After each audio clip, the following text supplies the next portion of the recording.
BNP বাংলাদেশে ৩১ দফার যে সংস্কার, তারা বাংলাদেশে একটি সংস্কারের জন্য আগ্রহ দেখিয়েছে। আমরা মনে করি যে বিএনপি বাংলাদেশের এই যে নতুনভাবে যে সংস্কারের কনসেনসাস কমিশন হয়েছে, সেখানে যে দাবিগুলো এসেছে, যে আমরা ঐক্যমত হয়েছি, সেগুলো বাস্তবায়নের ক্ষেত্রে তারা বড় ভূমিকা পালন করবে। যদি ভূমিকা পালন করে, সেক্ষেত্রে আমাদের সাথে, বিএনপির সাথে আমরা সংস্কারের বিষয়ে একসাথে কাজ করতে পারি। আর আমরা দেখতে পাচ্ছি যে জামায়াতের ক্ষেত্রে যেটা আমাদের সমস্যা হয়েছে, তারা সংস্কারের কথা মুখে বলেছে, কিন্তু সংস্কারটা অন্তরে ধারণ করে নাই। কিন্তু যখনই বাস্তবায়ন প্রক্রিয়া আসলো, তখনই তাদেরকে আমরা পিছাতে দেখলাম। তো তাদের সাথেও কথাবার্তা চলছে, তারাও এটাতে ইন্টারেস্টেড বা আগ্রহী হয়েছে। আমাদের দুই দলের সাথে কথাবার্তা চলছে, কিন্তু আমাদের যে মাপকাঠি বা স্ট্যান্ডার্ড প্রসেস, সেটা হলো জুলাই সনদের আইনি ভিত্তিটা, এবং বাংলাদেশে কোনো চাঁদাবাজি, সন্ত্রাসী এবং এক্সটোরশনের ক্ষেত্রে যেভাবে মানুষকে ভয়ের যে সংস্কৃতি, যারা এই জায়গাটা থেকে বেরিয়ে আসবে, তাদের সাথে আমাদের সামনের পথ চলাটা শুরু হবে।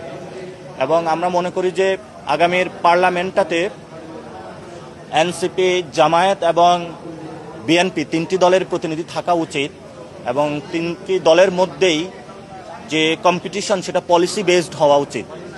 তবে সেটা আমাদের কমন এনিমি যেটা, সেটা তো আমাদের সবারই আমাদের নিশ্চিত করতে আমরা পেরেছি। বাংলাদেশ আওয়ামী লীগ এবং ভারত আমাদের বিভিন্ন বিষয় এখনও নাক গলাচ্ছে। সেই জায়গা থেকে আগামীর পার্লামেন্টটা এনসিপি, জামায়াত ইসলামী এবং বিএনপি থাকবে সবার ঐক্যমতের ভিত্তিতে। আমরা বিভিন্ন প্রতীকেই করি, কিন্তু আমাদের মধ্যে একটা আন্ডারস্ট্যান্ডিং থাকবে। আমরা আওয়ামী লীগের যাতে তারা তাদের যে ফেসিবাদের যে সমূলে উৎপাটন আমরা করতে পারি, সে বিষয়ে আমরা একসাথে কাজ করব। এবং এখানে জাতীয় পার্টির একটি কোশ্চেন রয়ে গিয়েছে, আমরা এখনও বিএনপিকে এই বিষয়ে নমনীয় পাচ্ছি জাতীয় পার্টি বিষয়ে। তো বাংলাদেশে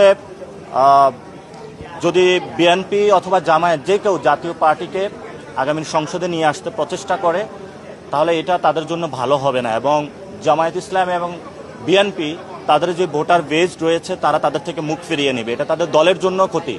এই জন্য আমি সহযোদ্ধা হিসাবে বিএনপি এবং জামায়াত ইসলামী যারা কর্মীবৃন্দ রয়েছেন, সমর্থক, যারা লিডারশিপ নেতৃত্ব রয়েছেন, তাদের কাছে আহ্বান জানাবো যে আপনারা জাতীয় পার্টিতে শক্ত অবস্থান নিন।